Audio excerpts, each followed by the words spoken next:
بسم اللہ الرحمن الرحیم۔ السلام علیکم محترم سامعین اور عزیز طلبہ کرام، امید کرتا ہوں کہ آپ تمام احباب خیر و عافیت سے ہوں گے۔ آج کا ہمارا سبق نمبر 34 ہے، جس میں ہم پڑھیں گے کف ان و اخواتها عن العمل۔ اس کا مطلب یہ ہے کہ ان و اخواتها کو عمل سے روکنا، وہ عمل نہیں کر سکتے۔ جیسا کہ ہم نے پڑھا تھا کہ ان و اخواتها جملہ اسمیہ پر مبتدا اور خبر پر داخل ہوتے ہیں، تو مبتدا کو منصوب اور خبر کو مرفوع بناتے ہیں، جیسا کہ انا زیدن قائم۔ لیکن جب ہم انا کے بعد ما زائدہ کو لے کر آتے ہیں انما، تو اس وقت یہ عمل نہیں کرتے، ان و اخواتها یہ محمل بن جاتے ہیں، جیسا کہ انما زید قائم، ٹھیک ہے، یعنی اس نے زید کو منصوب نہیں بنایا۔ تو کف کے معنی آتے ہیں امتناع کے، یعنی ان و اخواتها کو ہم ممنوع کر دیں گے عمل سے، تو وہ عمل ما بعد کے اسم میں نہیں کر سکے گا۔ تو اس کی کیا وجہ ہے، آئیے ہم بحث اور مثالوں سے سمجھ لیتے ہیں۔ بسم اللہ الرحمن الرحیم۔ کف ان و اخواتها عن العمل، عمل سے ان و اخواتها کو روکنا، منع کرنا۔ الامثلہ، انما الحیات جہاد، زندگی ایک جہاد ہے، کوشش ہے۔ انما القناعت کنز، قناعت ایک کنز ہے یعنی خزانہ ہے۔ انما تقاس ہمم الناس بالاعمال، لوگوں کی ہمتوں کا قیاس کیا جاتا ہے ان کے اعمال سے۔ اگر وہ اعمال بڑے کرتے ہوں گے تو اس سے پتہ چلے کہ بڑی ہمت والا آدمی ہے، یہ قیاس کر رہے ہیں۔ انما یعاقب المسیء، تو پہلی دو مثالیں اس کی ہیں کہ انما داخل ہوا ہے جملہ اسمیہ پر، اور یہ جو دو مثالیں ہیں یہ انما داخل ہوا ہے جملہ فعلیہ پر۔ آگے بڑھتے ہیں۔ لیتا، یہ بھی چونکہ انا کے اخوات میں سے موجود ہے، انا انا کا انا، لیتا لیکن لعل، لیتم الدہر، یہاں پر اس نے عمل کیا ہے۔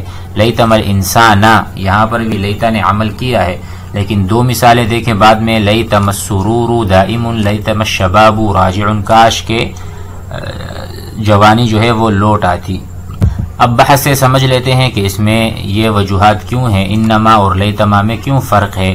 انما عمل بالکل بھی نہیں کر رہا، لیتما بعض صورتوں میں عمل کر رہا ہے اور بعض مثالوں میں آپ کو عمل کرتا ہوا نہیں نظر آ رہا۔ البحث، تأمل امثلۃ الطائفۃ الاولی، غور کیجئے پہلی قسم کی مثالوں میں۔ تجد، آپ پائیں گے، انا فی کل منہا، کہ ہر مثال میں انا جو ہے ملغات عن العمل ہے، یعنی وہ عمل نہیں کر سکتا، اس کو ہم نے محمل رکھا ہے، عمل نہیں کر رہا۔ وتجدها فی المثالین الاولین، پہلی دو مثالوں میں آپ دیکھتے ہیں کہ وہ داخل ہوئے ہیں جملہ اسمیہ پر، اور دوسری دو مثالوں میں آپ دیکھ رہے ہیں کہ وہ داخل ہے جملہ فعلیہ پر۔ اور ہم نے یہ جانا تھا جو پہلے دروس گزرے ہیں کہ لا تدخلوا ان و انا، یعنی یہ جو اخوات و ان ہیں یہ داخل نہیں ہوتے مگر جملہ اسمیہ پر صرف اور صفر داخل ہوتے ہیں۔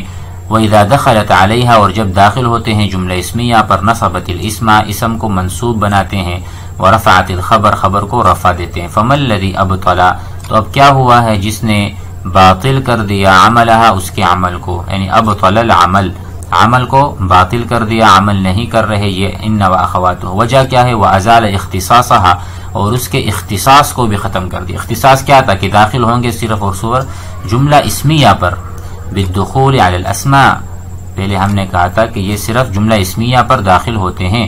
اب یہ کیا ہوا کہ ایک تو اس عمل بھی نہیں کر رہا، دوسری بات اختصاص جو خصوصیت تھی وہ بھی اس کی زائل ہو چکی۔ اذا بحثنا، اگر ہم تلاش کریں، لا نجد لذلك سببا، ہمیں کوئی سبب نظر نہیں آتا، سوا اتصالها، مگر یہ کہ جو اتصال ہوا ہے ما الزائدہ کا، ان کے بعد جو ما زائدہ ہے اس کا اتصال ہے، یہی سبب نظر آ رہا ہے۔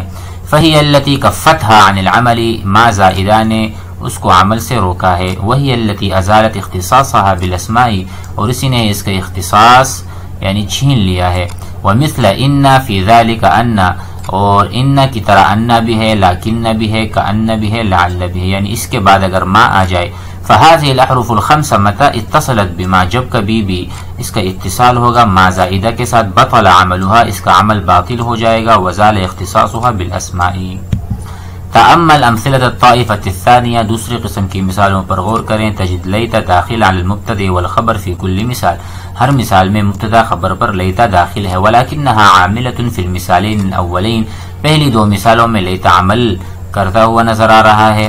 ملغات فی المثالین الاخیرین، دوسری دو مثالوں میں وہ ملغات عن العمل ہے، عمل نہیں کر رہی. فما الذی اجاز، تو کس چیز نے اس کو اجازت دی اعمالها کہ وہ عمل کرے، والغاءها، اور کس چیز نے اجازت دی کہ وہ عمل نہ کرے. فی هذه الامثلة فقد عرفناها دائمة عاملة، اور ہم نے ہمیشہ اس کو پایا ہے کہ وہ عمل کرتا ہے. جملہ اسمیہ پر داخل ہوتا ہے، اسم کو نصب، خبر کو رفع. اب کیا ہوا؟ لا سبب لذلك سوى اتصالها بما الزائدہ، یہاں پر بھی وہی سبب ہے کہ ما زائدہ کا اتصال ہے. وإذا تدبرت، اگر آپ غور کریں، لیتا فی کل مثال تتصل فیہ بما الزائدہ، ما زائدہ کے ساتھ اس کا اتصال ہے. وجدتها، آپ پائیں گے، باقیۃ علی اختصاصها بالاسماء، تب بھی لیتا جو ہے وہ صرف اور صرف اسماء پر داخل ہوتے ہیں. اور دوسری چیز، وجدتها تارۃ عاملہ، کبھی کبھار لیتا جو ہے ما کے ساتھ بھی عمل کرے گا، وتارۃ غیر عاملہ، اور کبھی کبھار نہیں کرے گا. یعنی اس میں دونوں وجہ جائز ہیں، دونوں یعنی وجہانی جائزانی فی لیتا ما. تتصل ما الزائدہ، ما زائدہ کا اتصال ہوتا ہے بإن وأخواتها، ان وأخواتها کے ساتھ. فتکفها عن العمل، عمل سے اس کو منع کر دیتے ہیں. فتکفها یعنی فتمنعها، وتزيل اختصاصها، اس کی خصوصیت کو بھی اسماء کے ساتھ جو تھی وہ ختم ہو جاتی ہے. الا لیتا، مگر لیتا جو ہے، فيجوز اعمالها والغاؤها، جائز ہے اس کو ہم عمل دیں کہ وہ ما بعد میں عمل کرے، جائز ہے کہ ما بعد میں عمل نہ کرے. ولا يزول اختصاصها بالاسماء، اور اس کا اختصاص اور خصوصیت یہ ختم نہیں ہوتی بلکہ وہ اسماء پر ہی داخل ہوتے ہیں. امید ہے کہ سبق سمجھ میں آ گیا ہوگا. تمرین فی الاعراب نموذج. انما ثمرۃ العلم العمل، انما ان حرف توکید، تاکید کے لیے ان آتا ہے. ما کاف عن العمل، اس کو ہم ما زائدہ الکاف عن العمل، اور یہ ما زائدہ جو ہے یہ ان کو اپنے عمل سے روکتا ہے. ثمرہ مبتدأ مرفوع، العلم مضاف الیہ مجرور ہے، مضاف الیہ یہ مبتدا ہے. العمل خبر المبتدأ مرفوع، یہ اس کی خبر ہے مبتدا کی. امید ہے کہ سبق سمجھ میں آ گیا ہوگا. دوبارہ سے بھی سن لیں اور اس کی پریکٹس ضرور کریں، تمارین کو حل کریں. والسلام علیکم.